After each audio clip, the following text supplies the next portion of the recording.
સુરેન્દ્રનગરમાંથી સમાચાર મળી આવ્યા છે।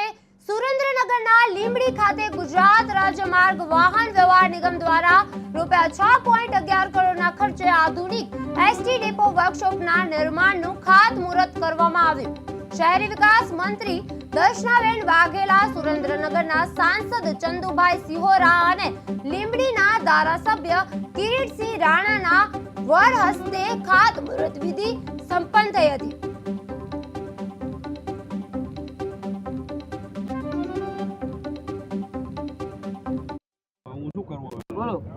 આજે લીંબડી મુકામે વાહન વ્યવહાર વિભાગ દ્વારા 6.11 લાખના ખર્ચે જે વર્કશોપ બનવા જઈ રહ્યું છે એ વર્કશોપનું આજે ખાતમુહૂર્ત કર્યું।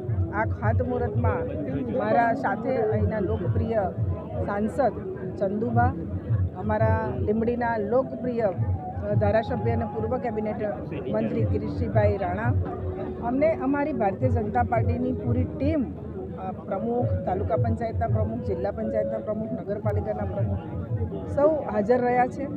અને આ જે વર્કશોપ બનવા જઈ રહ્યું છે એ વર્કશોપ અહીંયાથી 100 કિલોમીટર અમદાવાદ અને અહીંયાથી 100 કિલોમીટર ઓનલાઈન રિઝર્વેશન કરીને મુસાફરો બેઠા હોય અને એ રજડી પડતાના બનાવ સાહેબ ઘણી વખત બને છે। એનું કારણ એ છે કે મોટાભાગની બસો જે છે એ લીંબડી એસટી બસ સ્ટેશનની અંદર આવતી નથી, બાયપાસ નીકળી જાય છે। આ બાબતે સ્થાનિક ડેપો મેનેજરને લોકો રજૂઆત કરે છે, પણ તેમ છતાં હજી સુધી આ પ્રશ્ન સોલ્વ થયો નથી। આ બાબતમાં સાહેબ આપ શું કહેશો? આમાં જે લાંબા અંતરની બસો છે, જે મેઇનલી પ્રીમિયમ બસો છે, પ્રીમિયમ બસોમાં વોલ્વોમાં કેવું છે કે ડ્રાઈવર લેસ હોય છે, એમાં ડ્રાઈવર હોય છે, કંડક્ટર લેસ હોય છે। સોરી સાહેબ, જે પ્રીમિયમ બસોની વાત નથી કરતા, જે બસો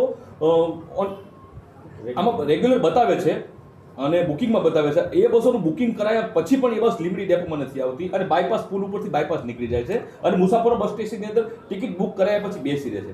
એટલે એ પણ એવી ફરિયાદ જો અમારા ધ્યાને આવે છે તો સંલગ્ન આમાં કેવું છે કે અહીં અમારા 16 વિભાગની 125 ડેપોની બસો પાસ ઓન થતી હોય, જે પણ બસો સૌરાષ્ટ્ર પાસ ઓન થતી હોય એ શું કરવું આજે લીંબડી મુકામે